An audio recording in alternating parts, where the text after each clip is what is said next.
Alors maintenant, les effets indésirables. Les effets indésirables, alors je passe beaucoup de temps sur le Lasix parce que c'est ce qu'il y a de plus important. Les effets indésirables, ils sont dose dépendants. C'est une très jolie pharmacologie dose dépendante de tous les diurétiques. L'hyponatrémie, c'est ce qu'il y a de plus important. L'hyponatrémie, c'est une hyponatrémie le plus souvent dite de déplétion, parce qu'on perd du sodium. Bon, voilà, c'est tout. C'est un salidiurétique, on perd du sodium, c'est son rôle. Mais il ne faut jamais négliger, à côté de l'hyponatrémie de déplétion, l'hyponatrémie de dilution. Et là, je vous ai bien mis la définition, parce que souvent, vous avez un petit peu de mal à comprendre. En fait, les pertes de sodium sont associées à des apports en eau, mais pas à des apports en sel. Exemple. Bon, petite perte de sodium rénal de fond chez les patients traités par diurétique. L'été arrive. On va sur la Côte d'Azur, on se rôtit toute la journée, on perd beaucoup d'eau et de sel et de la sueur, surtout si on va faire un petit footing en fin d'après-midi, etc., si on joue au tennis, n'importe quoi. Et à ce moment-là, on a perdu beaucoup d'eau et beaucoup de sel. Simplement, regardez-les et regardez-vous, vous avez votre bouteille d'eau minérale. Et dans votre minéral, il n'y a pas de sel. C'est de l'eau. Il y a très peu d'ions finalement.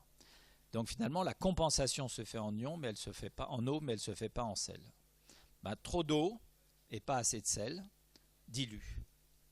Et la dilution, c'est de l'hyponatrémie. Et l'hyponatrémie de dilution, ça peut être dangereux, on va voir. Donc retenez bien toujours deux mécanismes, par déplétion et par dilution, parce que ça ne se corrige pas de la même façon. Deuxième effet indésirable majeur, l'hypokaliémie.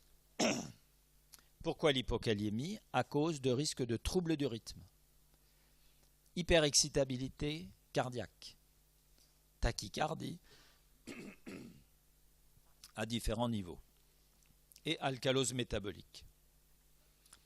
Hypovolémie, hypotension bien entendu, mais ils sont utilisés comme antihypertenseurs. Donc c'est quand même ceux que l'on veut.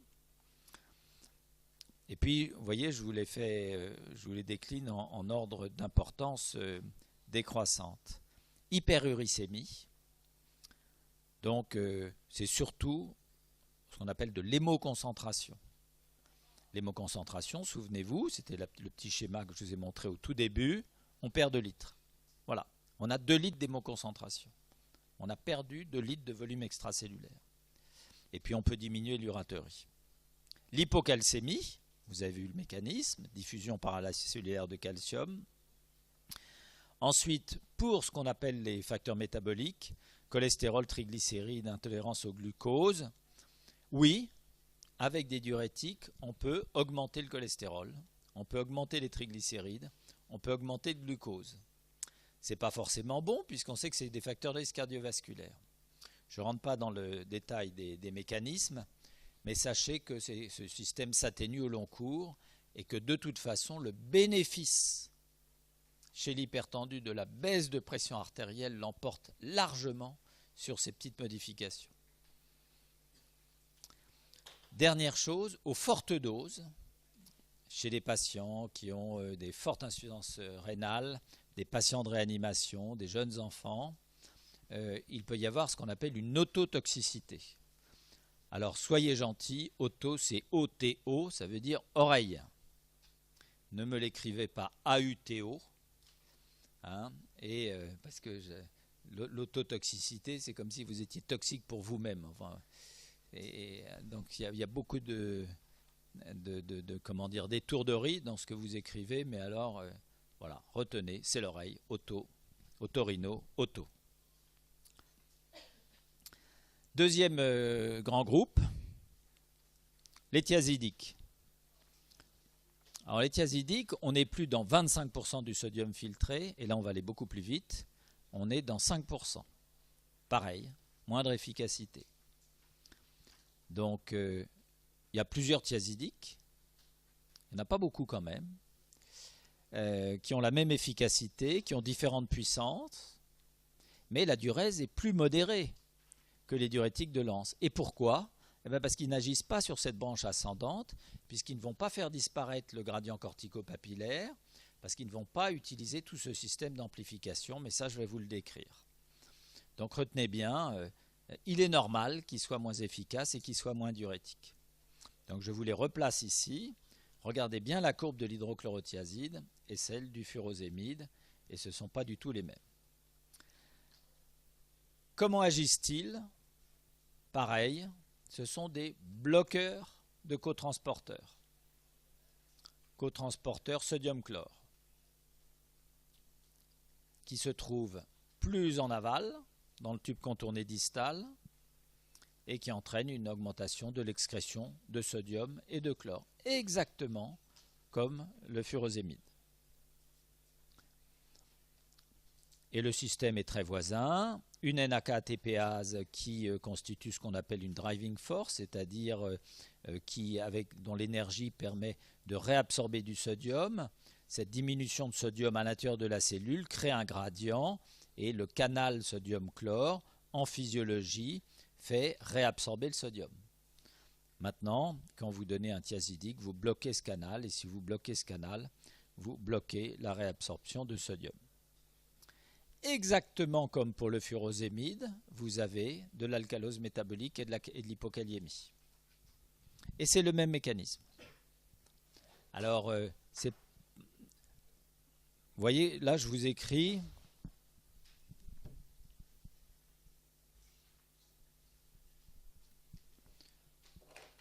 Je vous écris augmentation de l'agression de protons et de potassium dans le tube collecteur cortical secondaire à l'augmentation de l'apport sodé au tube collecteur. Oui, c'est vrai, pardon, mais on est un peu plus en aval quand même qu'avec le furosémide.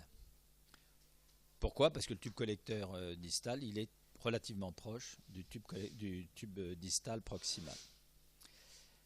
Deuxième mécanisme, l'hyperaldostéronisme secondaire à l'hypovolémie, et là on est déjà rentré dans le diagnostic. Fait important, il ne modifie pas la capacité de concentration des urines. Prenez 25 mg d'hydrochlorothiazide et vous n'allez pas vous précipiter toutes les 20 minutes aux toilettes pendant la journée qui suit. Voilà. Pourquoi? Parce qu'ils n'agissent pas sur ce système de gradient corticomédulaire. Le site d'action est cortical, le site d'action n'est pas médulaire comme pour les diurétiques de Lens. Donc, quand vous lisez bien, si vous lisez les bouquins, souvent vous voyez « modifie pas les capacités de concentration », souvent on ne comprend pas ce que ça veut dire, j'espère que maintenant vous avez bien compris.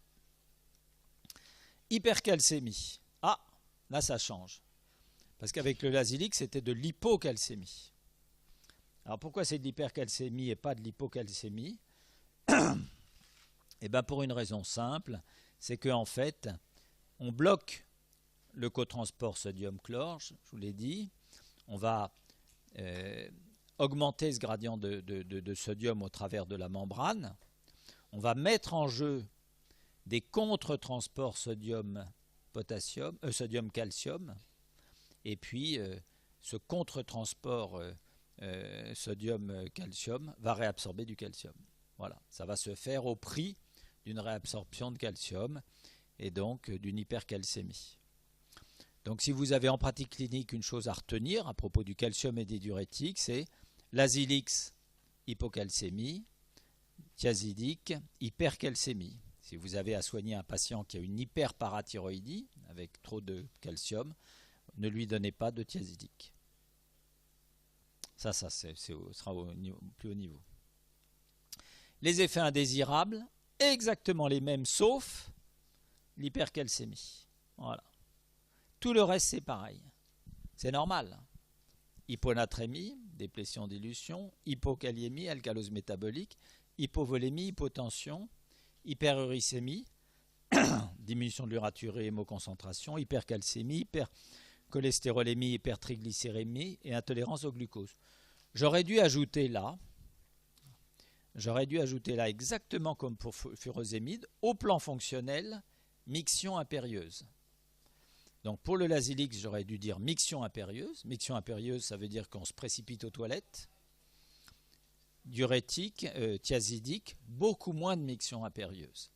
La tolérance fonctionnelle du médicament, c'est capital. Vous avez eu plein de cours là-dessus et puis vous en aurez de plus en plus. On a des médicaments, ils sont très efficaces, on les prescrit, encore faut-il que les malades les prennent. Et si les malades s'en plaignent, oubliez, vous n'arriverez jamais à les convaincre et il va falloir vous trouver une autre manière de les traiter.